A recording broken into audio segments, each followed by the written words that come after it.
Hi, good afternoon students and welcome to you all once again and continuing our discussion in the history for the students of class 10. See, our today's topic of discussion is the romantic imagination and national feeling, that is 3.1.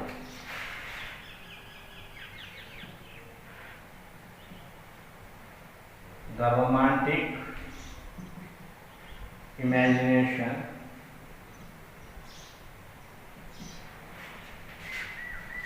and national feeling.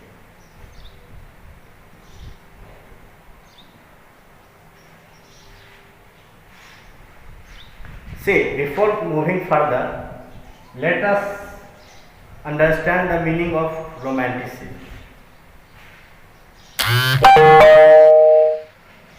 See, Romanticism was a period that was between 18th and 19th century, and this period was promoted by the writers, poets of that phase in order to unify the people culturally, because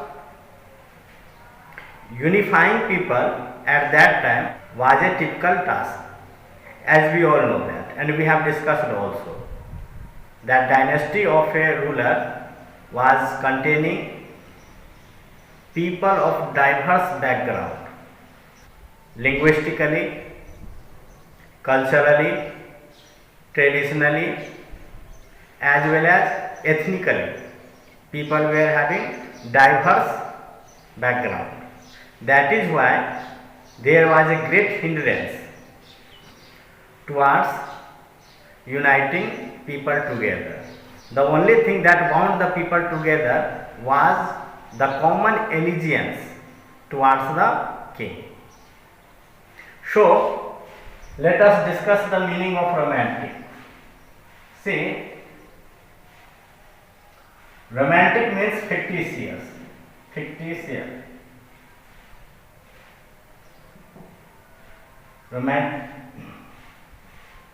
See, romanticism means fictitious and an imagination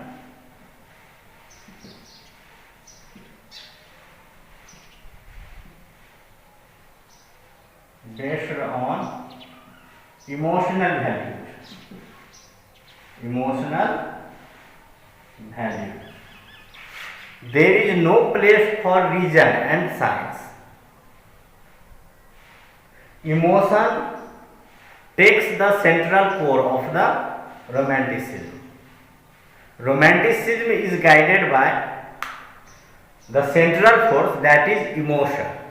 Emotion of the people assumes the central place. There is no place for science and reason. People usually come on a decision based on intuition,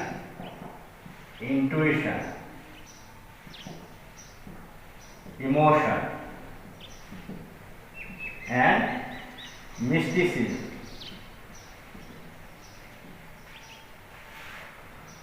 People is driven towards the decision making through intuition, emotion, and mysticism. What does intuition means?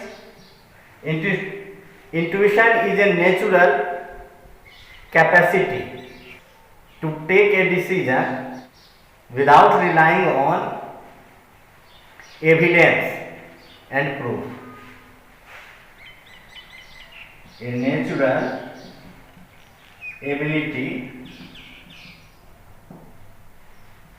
to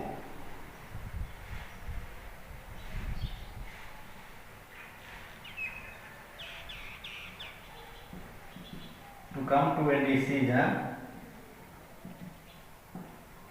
without relying on or demand for a proof and evidence.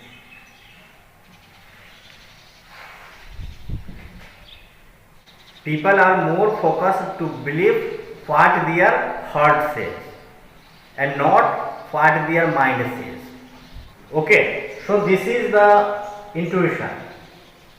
We can say that this is the meaning of Romanticism. This is the meaning of Romanticism. When people are more driven by the sound of their heart and not by their mind. So people are more inclined to hear what their heart says and not their mind. So people are basically more inclined towards intuition, emotion and mysticism when it comes to romanticism. So intuition is a natural ability to take decisions without having a demand for evidence and proof. Means logical thinking has nothing to do with. Okay, and emotion, we all know that relying on one's heart or the sound of the heart,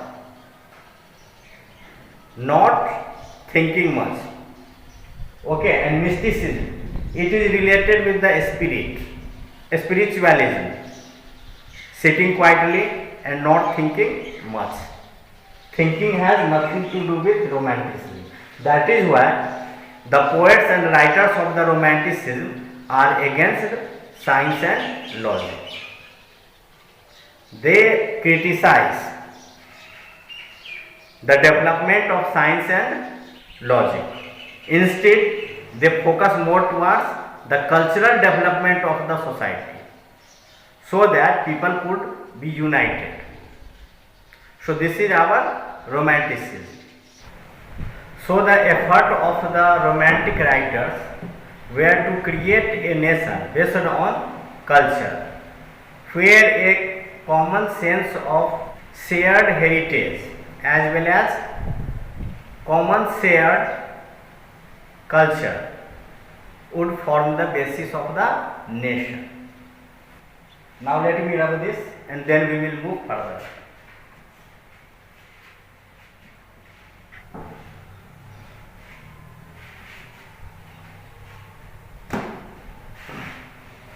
See, one such romantic was a German philosopher named Johann Gottfried.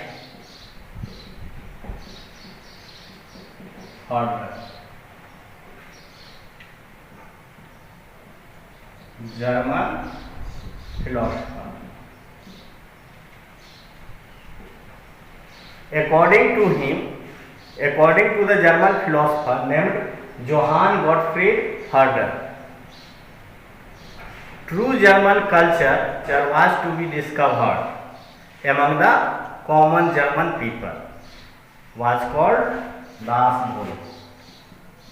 Das Volk.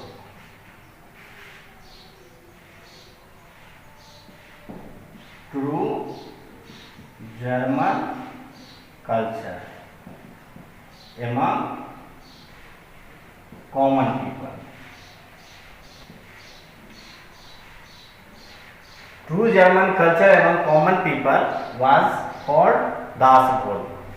This is German word meaning common people. Means true German culture was to be found in common people. Through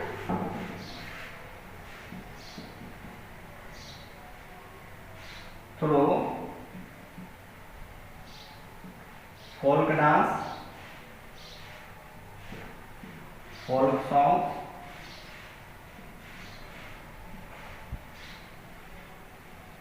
folk stories,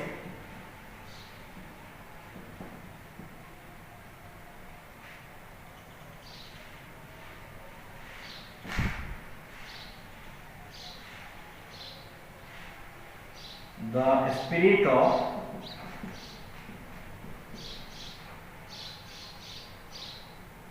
nation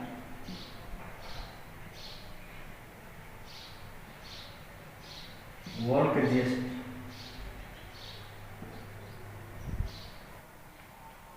was to be created. Through folk dance, folk songs and folk stories, the spirit of the nation, that is volkgeist, was to be created or was to form the basis for the creation of nation state. So, collection and recording of the culture of the people was started.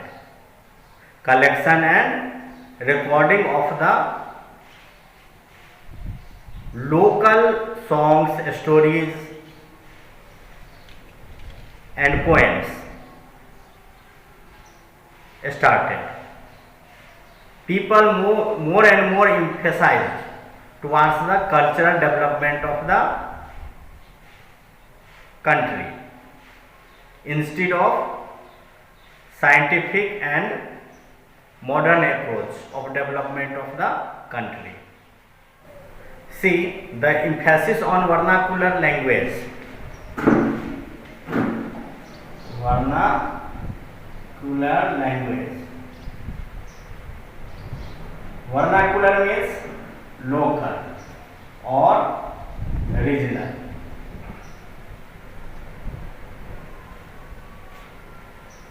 Vernacular means regional or local.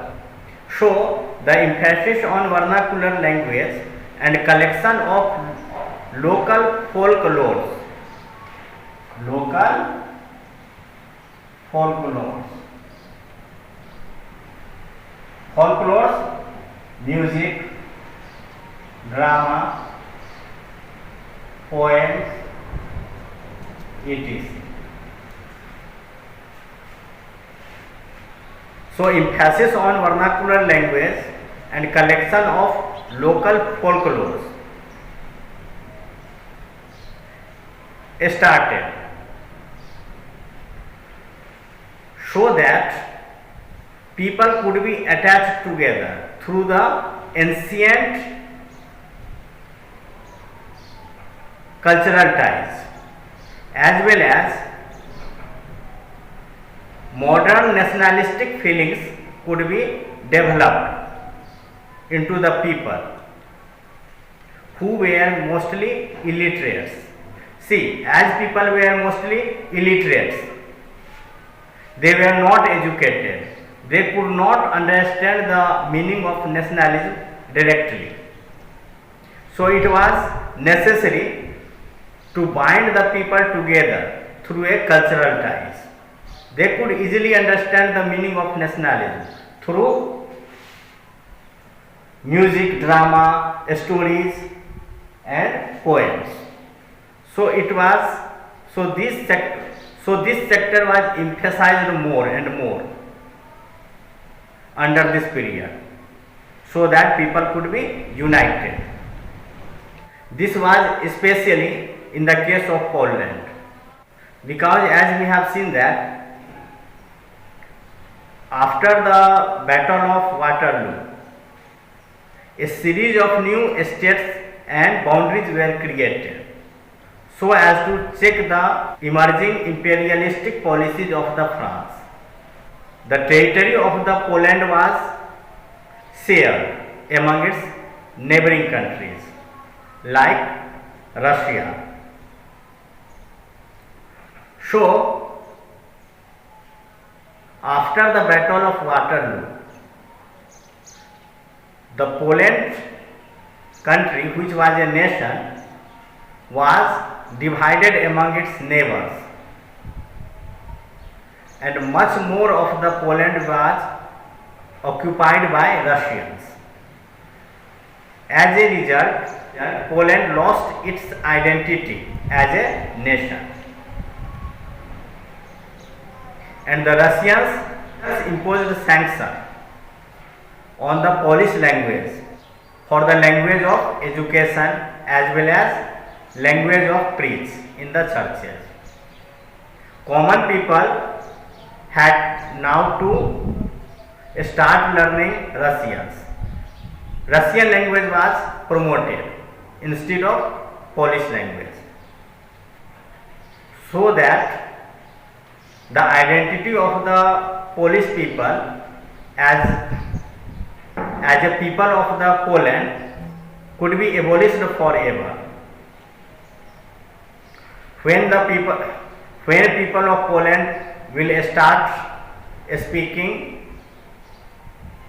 Russian language, then with the passage of generation, what will happen? They will forget their own identity. They will forget that they were not Russians, they were Polish. For that purpose, as an act of integrity,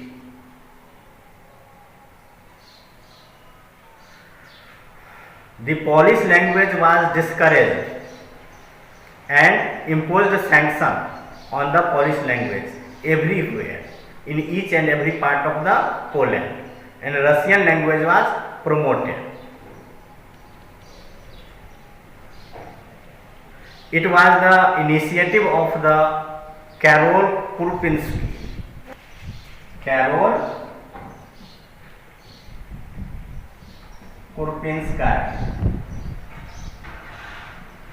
It was the initiative of the Karol Kurpinski,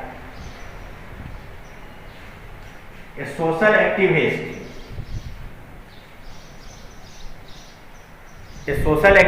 and writer of that time in Poland, that she kept the struggle for independence against Russians in Poland through his writings like operas. Opera means what? Opera means short musical drama.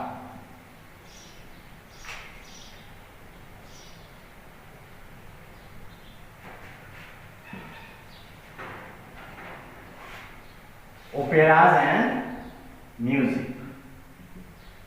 See, opera means what? Short musical drama.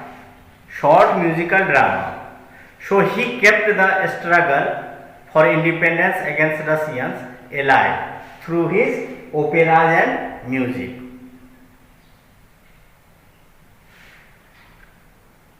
He also made the drama, local drama like polonaise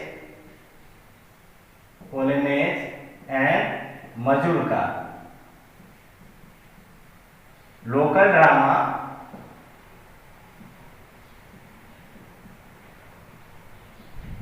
drama of Poland were known as polonaise and mazurka. He made these dramas a national symbol, a nationalist symbol. Dramas like polonaise and mazurka were made nationalist symbol by Karol Kurpinski.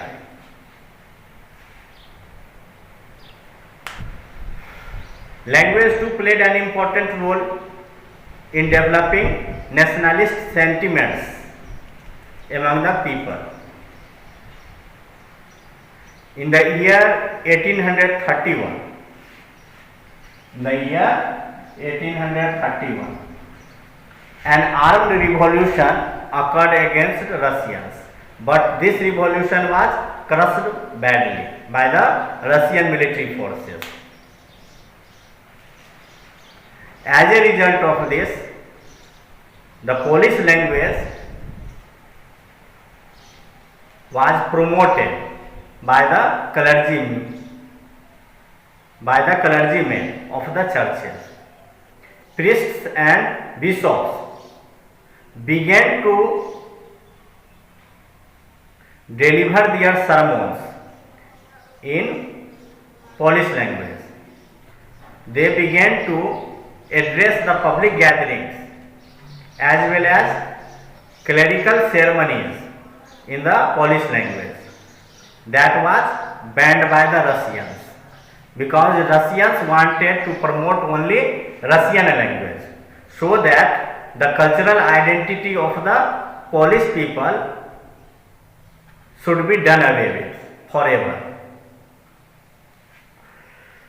As a result of the use of Polish language by the churchmen, the Russians put most of the priests and bishops into jail, and some of them were sent to Siberia in exile, so that no one could speak Polish language. The use of Polish by the Polish people could be seen as a struggle for independence against Russia. The Polish language was used as a weapon against Russians, and the spirit of the language was kept alive by the churchmen. So thank you, students.